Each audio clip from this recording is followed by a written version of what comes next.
wala kayong history na napanood yung Home Alone. Kasi makikita nyo yung dynamics ng family. And at the same time, comedy naman kasi is universal eh. It appeals to everyone. Sabi nga ni tatay noon, ang mga punchlines na yan, noon pa namin ginagawa yan, nauulit lang nauulit. Depende kung paano mo aatakihin. And I'm pretty sure nung nag-screening nga sa Metropolitan Theater, pasok na pasok pa rin talaga sa Gen Alpha, sa Gen Z. At pag napanood nyo sa June 17, maiintindihan nyo po yung sinasabi namin. Di ba, Dos? Tama. Yeah, kasi relatable, basically tungkol sa family. So, madaling habulin ng mga Alpha Gen Z naman. Mas naging challenging pa nga for us yung how to make the story feels like yung core na minahal ng tao. Mas doon po kami tumagal. Just to share yung naging collaboration between consulting with yung mga OG writers. It took some time. Siyempre, lahat ng mga OG writers yan, nilabas namin sila. Nag-brainstorming doon ng matagal. Of course, Tita Linggit, part din nun. Iba yung inisip nila nung una. Ang sinasabi nila, boy, to comedy. Comedy tayo, ha? Kaya nakakatawa yan. Ganyan.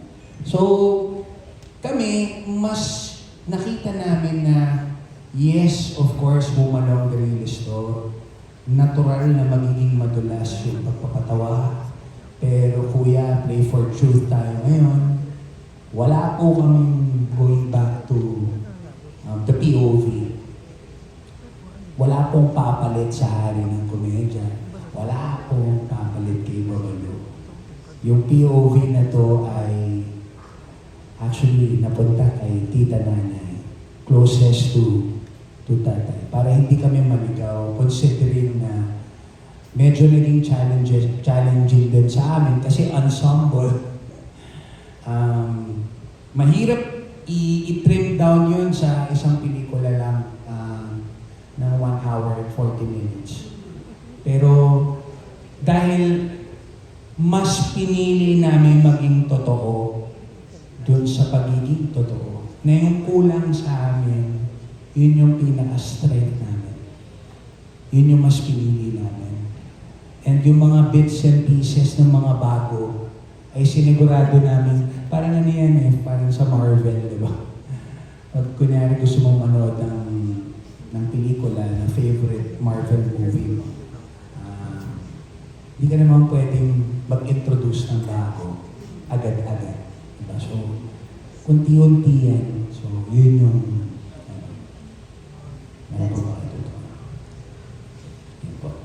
Si Ate Janice Nabida of Bulgar, may tanong siya, curious siya, Vando, para sa'yo ito. Yes, para sa'yo ito. Oo. Kasi, sabi niya, no, nag-start kang komedyante. Pero na-curious si Ate Janice, ba't hindi mo raw tinuloy ang pagko-comedy? Alin? Hindi ko tinuloy ang pagko-comedy. Kumbaga, hindi ka nagtuloy-tuloy sa... of course, you chose political life, etc. Yeah. Siyempre po, ang pagpapasaya ng tao, hindi na po mawawala sa akin yan.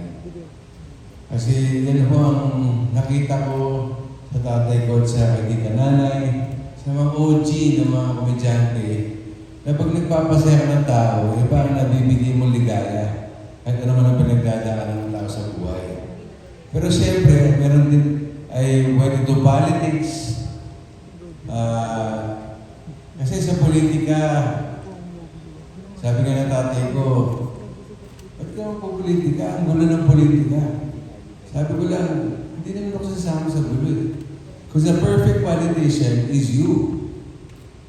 Pero the thing is, sa politics, alam mo kung sino dapat unahin tulungan. Alam mo sa sitwasyon na pinagdadaanan ng tao. Hanggang sa natapos ng 9 years ko, salamat sa District 1 sa Parañaque. Napunta naman ako sa ang character ko naman naging villain. Doon naman sa Bata Quiapo, naging villain ako. Nagawa ng comedy. Healer, Reso. Kumbaga, ang sarap din sa feeling dahil napapakita ko yung craft na kaya ko rin umarte ng iba. Pero pag nilalagay mo sa comedy, kahit ano pa yan, game ako. Because that is my first love. Ito lang ko. Sa trabaho lang. Kasi yan ang pinalakihan ko. Yes. Thank you so much. Actually, down to our last question, it's from Oski Recabar. Sa inyong palagay, ano mga pagsubok at pagbabago ang kakaharapin ng Cosme family without spoiling too much? Para ito, syempre, no, bago nyo anyayahan ng lahat na panoorin ito. Miss Jenny, baka gusto mong sagutin? Ang pagsubok ko, siguro ito yung story na hindi ko in-spoil, but alam naman natin na wala si Papa Dolphy. So, ano ang buhay ng mga magkakapatid?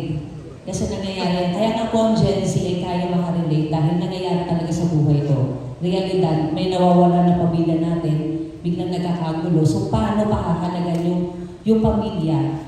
Na pagka kahit mawala yung mahal natin sa buhay, dapat lalo tayong tumitibay, tumitindig, at lalo tumatatag yung samahan. So, yun po. Very well said. May gusto mo po? Okay, thank you. Ayun na. Hindi! Sino ba? Yes.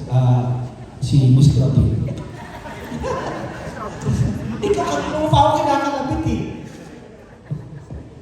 Hindi, ang pinakamaganda talaga dito is that yung makikita ninyo nga, gaya sinabi ng aking kapatid na si Jenny na yung paano naging pundasyon, kung ano ba ang naging pundasyon ng Cosmes, the Cosmes, nang wala si tatay.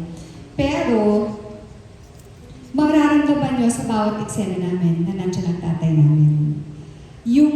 Ang gusto lang namin talaga ipabot sa tao ngayon is that kahit na ano ang problema ang haharapin natin kapag magkasama ang pamilya, kaya ang lahat. Sa dami ng problema po, sa politika, sa bansa natin, sa buong mundo, ang pinaka-importante ngayon ay kung paano ba natin may papasa yung mga values ng mga magulang natin.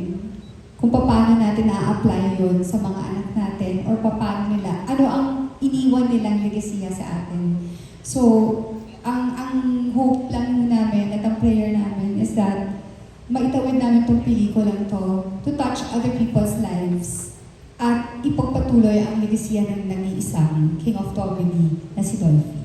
Amen! Thank you so much sa lahat po ng mga kapatid.